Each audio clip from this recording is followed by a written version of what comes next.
আসসালামু আলাইকুম, welcome to life with me. আর একটি লেজি মর্নিং ব্লগ নিয়ে হাজির হয়েছে আপনাদের সামনে। পুরো উইক অনেক ব্যস্ততার মধ্যে কাটে বলে ফ্রাইডে স্যাটারডেতে একটু নিজের মতো করে সময় কাটানোর সুযোগ হয়, তাই সকালে নাস্তাটা সেরে নিচ্ছি। আর আজকে নাস্তা করব ওটস।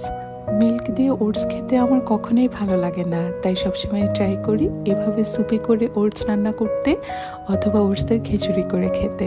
আজকে সুপি ওটস রান্না করব। ওটস আসলে অনেক নিউট্রিশিয়াস একটা ফুড। আমাদের cholesterol level control, blood sugar control, weight loss, এমনকি স্কিন কেয়ারের জন্য ওটস খাওয়াটা অনেক ভালো। আমাদের হেলথের জন্য আরেকটা ইম্পর্ট্যান্ট ইনগ্রেডিয়েন্টস হচ্ছে ফ্রুটস। প্রতিদিন খাবারের তালিকায় কিছু না কিছু ফ্রুটস অবশ্যই রাখবেন। এটা আমাদের স্কিনের জন্য, আমাদের হেলথের জন্য অনেক অনেক ইম্পর্ট্যান্ট। ফ্রাইডে স্যাটারডেগুলোতে আমি এভাবে সকাল সকাল ফ্রুটস কেটে রাখি। এতে করে কাজের ফাঁকে ফাঁকে যখন টুকটাক ক্ষুধা লাগে তখন যেন ফ্রুটসটাই খাওয়া হয়। ফ্রুটসের মধ্যে দেশি ফ্রুটসগুলোই আমার খেতে খুবই ভালো লাগে, বাট অ্যাপেল, অরেঞ্জ, গ্রেপস এগুলো আমার কেন যেন অত একটা ভালো লাগে না। বাট ড্র্যাগন ফ্রুট, পেয়ারা, কলা এগুলো আবার আমার খুবই ভালো লাগে। তাই নাস্তা রেডি করে নিয়ে এক বাটিতে আমার সুপি ওটস আর ফ্রুটস নিয়ে বসে পড়লাম আমার একটা পছন্দের সিরিজ দেখতে দেখতে খাওয়ার জন্য।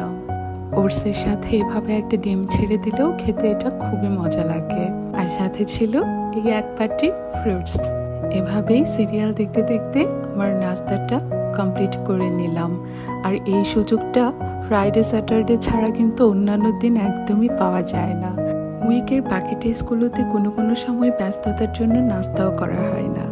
আর এই তো নাস্তা শেষ করে বসে পড়লাম এই টুকটাক ভিডিও এডিটিং, ভিডিওর কিছু কাজে। আর ফেসবুকিং তো আছেই।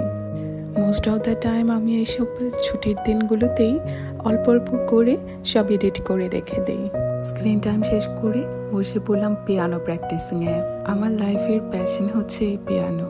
কে কত ভালো বাজাতে পারে সেটা পুরোটাই ডিপেন্ড করে আপনি কতটুকু সময় দিচ্ছেন। তাই প্রতিদিন হাফ অ্যান আওয়ার মাস্ট সময় দেওয়া উচিত। সব কিছু শেষ করতে করতে দুপুর হয়ে গেল। আর এই গরমের মধ্যে দুপুরে খেয়ে নিলাম একটা আইসক্রিম। এই তো। আর আইসক্রিম খেতে খেতে আজকে ব্লগ এখানেই শেষ করছি। আপনারা সবাই ভালো থাকবেন, সুস্থ থাকবেন। আল্লাহ হাফেজ।